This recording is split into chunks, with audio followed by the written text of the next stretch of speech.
Hi, this is Evan with Dgit. Congratulations, you savvy viewer, on streaming this video. But are you streaming it on your TV? Well, maybe you'd rather see me on a tiny screen, so I understand, but if you wanted to watch this video on your television, you basically have two choices. You can use a smart TV with YouTube built in, or use a media streaming device, like these. You're looking at the best media streaming options on the market today. The big names in this category are the big names in tech: Google, Amazon, Apple. And then there's Roku. Roku was a pioneer in the media streaming category, providing an easy and affordable solution all the way back in 2008. Now they've come a long way in those 10 years, as you can see with what the YouTube app looked like then versus what it looks like now. But as the options for streaming to your TV have grown, the devices to do it have actually become very similar. What that means for you is that you only need one of these things. Choosing can be hard, so I put these devices head to head in a battle royale to see which was the best. Let's fight. Our first contest is going to be the resolution round. The best media streaming devices can now all stream 4K and HDR, provided you've got the right TV to hook them up to. Well, except one. The Amazon Fire Stick here is limited to 1080p, which means it takes a hit from the others. Yes, Amazon does sell a 4K capable Fire TV, but for several reasons I'll get into shortly, I'd rather take any of these here over that one. Plus it's ugly. Okay, on to our next round, voice control. Here our competition is pretty evenly matched again, with all of these devices allowing you to talk to them. You could have talked to them before, but now they can actually understand you. You can use your voice to search for shows, actors, genres, apps. It's a really handy time saver, and honestly, they all work pretty great in speech recognition. The Apple TV is going to get a bonus here this round for its killer feature. Killer feature. Apple TV lets you use your voice to spell out anything you want, passwords too, and it works on all the apps. This is a massive advantage over the typing you have to do on the other devices. Quick pro tip, if you need to type on the other devices, use their smartphone app remotes, which all have a keyboard function. Okay, back to voice control. The three big names all lend their assistance to their streamers, with the Google Assistant on the NVIDIA Shield, Alexa on the Fire TV, and Siri on the Apple TV. Now you can ask your TV what temperature it is outside, so you never have to leave your couch again. Only the Roku is left without an assistant, so the Stick and the Ultra are both going to get a hit.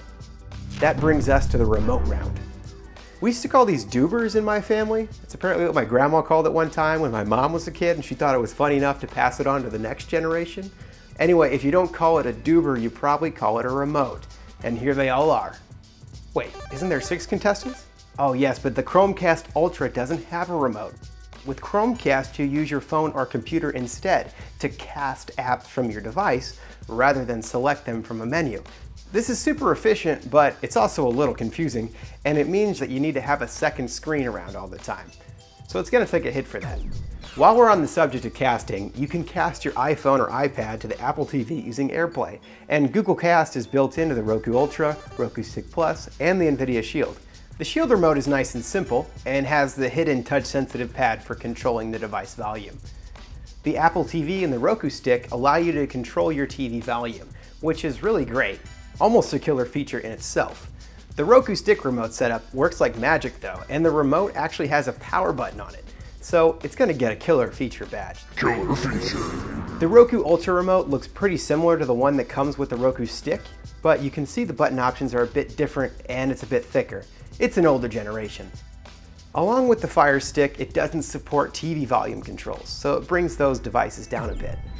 However, this old Roku remote does have a headphone output, which means you can be watching your TV in relative silence, which is a killer feature. Killer feature.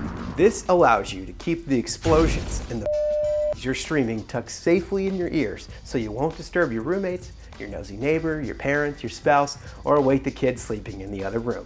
I really love that the Roku Remote app allows you to have this remote listening, so you can plug in your headphones into your phone and listen to the TV that way too. I should mention that if you use the gaming controllers for the Fire TV and the Shield, you can listen with headphones.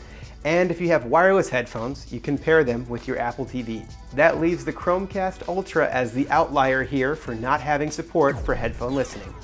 Before we leave the remote round, I have one more killer feature to point out, and that's on the Roku Ultra. I remember in school being asked to invent something hypothetical, something humanity needed but wasn't yet available. Well, wouldn't you know, the thing I would invent wouldn't be something that could feed the hungry or cure the sick. It was a button that you could put on your TV that would make your doober light up and make noise. Mom is so proud. Well, wouldn't you know it, Roku's actually gone and done it. They put a remote finder button on their Ultra. One tap and your remote will start chirping. Killer feature. Killer feature. Now it's the speed round. I could tell you about the processors these have and the speed in gigahertz, but I ran a more practical experiment to determine the winner of this round. I asked each device, play Stranger Things on Netflix, and then time to see how fast the devices loaded the show. Here's my results. The NVIDIA Shield wins handedly here with a snappy sub 7-second time.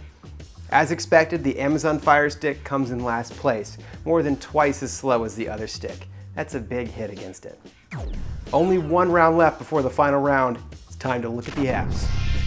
All the media streamers have the core apps you'd expect: Netflix, Hulu, Amazon Prime, HBO Now, and YouTube.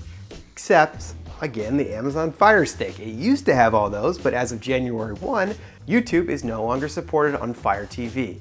Amazon will give you a cute little push towards some browsers to access YouTube, but the app is no more. This is the knockout blow for the Amazon Fire Stick. The Chromecast Ultra is going to take a hit here too, because you have to have an app on your phone that works with it, which means the uses are limited. Apple TV has an impressive list of games for casual players, as well as the robust iTunes store for movies. The film geek in me loves the special features and director's commentary you get when you buy a movie on iTunes. I think that's a killer feature. Killer feature. The other standout in the app round is the NVIDIA Shield. Not only does it have the full wealth of Android apps to call on, it's got this awesome ability to play high-end video games through GeForce Now. For $8 a month, you can stream games to your TV that you play using the included Shield controller. Now, this technology is pretty mind-blowing to me. I mean, the game is running on another more powerful computer, which is then streamed to your Shield. Miraculously, when you move the controller stick, the time it takes for that service to send those inputs out to the cloud running the game and then back to your TV is so fast it's undetectable.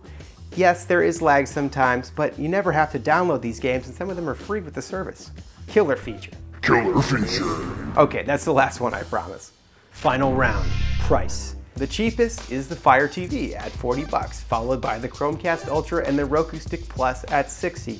I think the Roku Ultra is reasonably priced at $100, but the Apple TV and the Shield are going to get a hit for being around $200. Meaning this battle royale is a three-way tie between the Roku Stick Plus, the NVIDIA Shield, and the Apple TV. If you need help breaking this tie, take a look at your phone. If it's an iPhone, I say go for the Apple TV or the cheaper Roku Stick Plus. If it's an Android, go for the Shield or the Roku Stick.